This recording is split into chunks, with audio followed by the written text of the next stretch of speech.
নমস্কার সকলকে, Mithu's kitchen official চ্যানেলে আপনাদের সকলকে স্বাগত জানাই। আশা করি আপনারা যেখান থেকে আমার এই ভিডিওটি দেখছেন আপনারা সকলেই ভালো আছেন এবং সুস্থ আছেন। আজকে আপনাদের সাথে নারকেল চিংড়ি দিয়ে লাউয়ের একটি অভিনব স্বাদের সুস্বাদু রেসিপি শেয়ার করে নেব, যা গরম ভাতের সাথে খেতে ভীষণ ভালো লাগে। তাহলে চলুন রেসিপিটি শুরু করা যাক। তার জন্য প্রথমে আমি কড়াইয়ের মধ্যে বেশ খানিকটা পরিমাণে আমি এখানে সর্ষের তেল গরম করে নিয়েছি। পুরো রান্নাটাই কিন্তু করব সর্ষের তেলে। তেলটা খুব ভালো করে গরম হয়ে আসলে আগে থাকতে আমি এখানে প্রায় 250 থেকে 300 গ্রাম মতো চিংড়ি মাছ নিয়েছি। সেটাকে ভালো করে পরিষ্কার করে ধুয়ে রেখেছিলাম। তারপরে চিংড়ি মাছটা আমি কড়াইয়ের মধ্যে দিয়ে দিয়েছি। এর মধ্যে আমি দিয়েছি পরিমাণ মতো নুন এবং সামান্য পরিমাণ দিয়েছি হলুদের গুঁড়ো। আপনারা চাইলে নুন হলুদটা আগে থাকতে মাছের মধ্যে মাখিয়েও রাখতে পারেন, তবে আমি এখানে একদম তেলের মধ্যে যখন মাছটা ভাজার জন্য দিয়েছি সেই সময় কিন্তু নুন হলুদটা দিয়ে দিয়েছি। আগে থাকতে কিন্তু আমি এখানে নুন হলুদটা মাখিয়ে রাখিনি। পর্যায়ে গ্যাসের ফ্লেমটা লো টু মিডিয়ামে রেখে 6 থেকে 7 মিনিট মতো আমি এখানে একটু মাছটাকে ভাজা ভাজা করে নেব। চিংড়ি মাছ ভাজতে খুব একটা যেহেতু বেশি সময় লাগে না, সেই জন্য যখন দেখবেন যে কালারটা একটু চেঞ্জ হয়ে আসছে, ঠিক সেই পর্যায়ে বুঝতে হবে যে মাছটা আমাদের খুব ভালো মতো ভাজা হয়ে গিয়েছে। আর একটা কথা, চিংড়ি মাছের যে খোলাটা রয়েছে সেটা কিন্তু আমি এখানে বাদ দিইনি। আপনারা চাইলে খোলাটা বাদ দিয়ে দিতেও পারেন, তবে এই রেসিপির ক্ষেত্রে খোলাটা না বাদ দিলেও চলবে, কোনো অসুবিধে নেই। ঠিক এই পর্যায়ে দেখুন মাছগুলো কিন্তু আমাদের ভালো করে ভাজা হয়ে গিয়েছে। সেই জন্য আমি এখানে একটি পাত্রের মধ্যে মাছটাকে তুলে একটা সাইডে রেখে দিচ্ছি। মাছটা কিন্তু খুব ভালো করে যেহেতু ভাজা হয়ে গিয়েছে তাই আমি একটা সাইডে রেখে দিলাম। এই পর্যায়ে আমি এখানে একটা মশলার পেস্ট বানিয়ে নেব। তার জন্য প্রথমেই নিয়েছি একটা মাঝারি সাইজ নারকেলের অর্ধেকটা পরিমাণ কোরানো নারকেল নিয়েছি। নারকেলের পরিমাণটা এখানে একটু বেশি দিতে হবে। নারকেলটা দেওয়ার পরে এর মধ্যে দিয়েছি 3টে কাঁচা পাকা লঙ্কা এবং 1 টুকরো আদা। আদার পরিমাণটা সামান্যই রাখবেন, খুব একটা বেশি পরিমাণে দেওয়ার দরকার নেই। আর সামান্য পরিমাণ জল দিয়ে খুব সুন্দর করে একটা থকথকে পেস্ট বানিয়ে নিয়েছি। এখানে কিন্তু পেঁয়াজ রসুনের কোনো ব্যবহার হবে না, পুরো রান্নাটাই হবে আদা কাঁচা লঙ্কা নারকেল বাটা দিয়ে। এই মশলাটাই যাবে, আর 1-2টো গুঁড়ো মশলা আমরা অ্যাড করব। এরপরে কড়াইয়ের মধ্যে আমি এখানে লাউ, একটা মাঝারি সাইজের লাউ, সেটাকে ভালো করে খোসা ছাড়িয়ে এইভাবে ছোট ছোট করে টুকরো করে নিয়েছি। আপনারা চাইলে লম্বাটে করেও কাটতে পারেন, তবে আমার মনে হয় এই রেসিপির ক্ষেত্রে এইভাবে ছোট ছোট করে, যেরকম আমরা আলু পোস্তের আলু কেটে থাকি ছোট ছোট করে, ঠিক সেই মতো কিন্তু এখানে কেটে নিয়েছি। খানিকক্ষণ নাড়াচাড়া করে পরিমাণ মতো আমি নুন দিয়ে দিয়েছিলাম। খানিকক্ষণ নাড়াচাড়া করে আমি এখানে ঢাকা দিয়ে 10 মিনিট রেখে দিয়েছিলাম লো টু মিডিয়াম ফ্লেমে। 10 মিনিট পর ঢাকা খুলে আপনাদেরকে দেখিয়ে দিচ্ছি, দেখুন কতটা পরিমাণে লাউ থেকে জল বেরিয়েছে। লাউ থেকে এই জলটা কিন্তু অনেকটা পরিমাণেই বেরিয়েছে। সেই ক্ষেত্রে আমি এখনও ঢাকা দিয়ে এটাকে আবারও সেদ্ধ হওয়ার জন্য দিয়ে দেব। আবারও 15 মিনিট পর লো টু মিডিয়াম ফ্লেমে আপনাদেরকে দেখিয়ে দিচ্ছি, জলটা যেটুকু পরিমাণে বেরিয়েছিল সেটা কিন্তু একদম শুকনো শুকনো হয়ে গিয়েছে এবং লাউটাও খুব ভালো মতো আমাদের এখানে সেদ্ধ হয়ে গিয়েছে। ঠিক এই পর্যায়ে আমি এখানে লাউটাকে একটি পাত্রের মধ্যে তুলে একটা সাইডে রেখে দেব।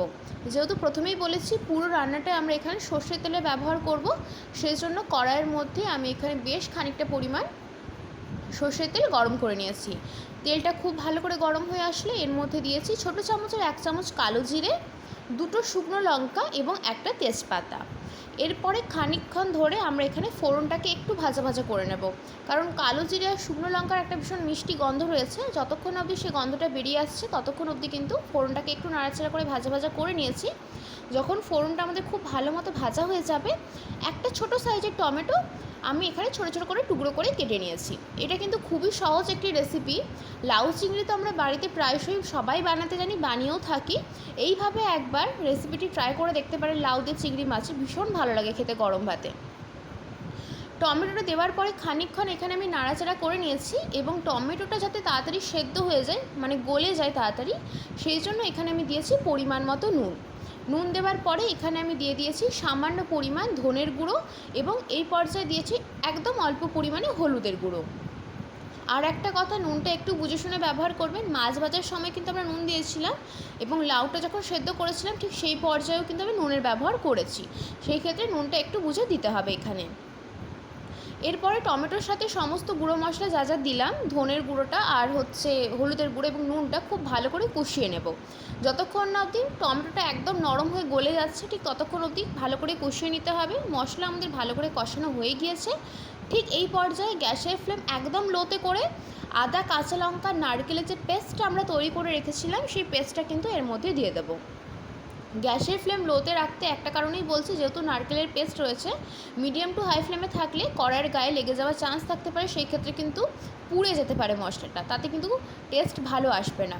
সেই জন্য এখানে মশলাটা যখন কষানো হবে নারকেলটা দেওয়ার পরে, নারকেল বাটা দেওয়ার পরে সেই পর্যায়ে কিন্তু এখানে আমি গ্যাসের ফ্লেমটা লোতে করে দেবো আর খানিকক্ষণ কষিয়ে নেব, যেহেতু আদার একটা কাঁচা গন্ধ থাকে সেই জন্য। মশলা কষানো আমাদের কমপ্লিট হয়ে গিয়েছে। ঠিক এই পর্যায়ে সেদ্ধ করে রাখা যে লাউটা ছিল, লাউটা কিন্তু দিয়ে দিয়েছি।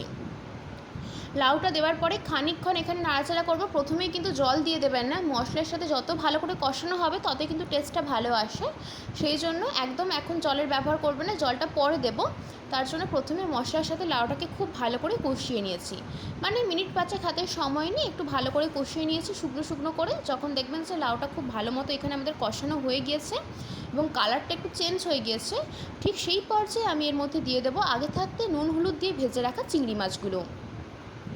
চিংড়ি মাছগুলো দেওয়ার পরও সেম পদ্ধতিতে আমি এখানে মশলার সাথে খুব ভালো করে কষিয়ে নেব এবং এটা না একটু মাখা মাখা হবে তরকারিটা। সেই ক্ষেত্রে আমরা যে পেস্ট করেছিলাম আদা, কাঁচা লঙ্কা, নারকেলের, সেই যে মিক্সিং জার ধোয়া জলটা, সেই জলটাই কিন্তু আমি এখানে সামান্য পরিমাণ দেব। বেশি পরিমাণে জল দেওয়ার দরকার নেই, যেহেতু একদম মাখো মাখো একটা তরকারি, সেই জন্য বেশি পরিমাণে জল দেওয়ার কিন্তু এখানে কোনো প্রয়োজন নেই।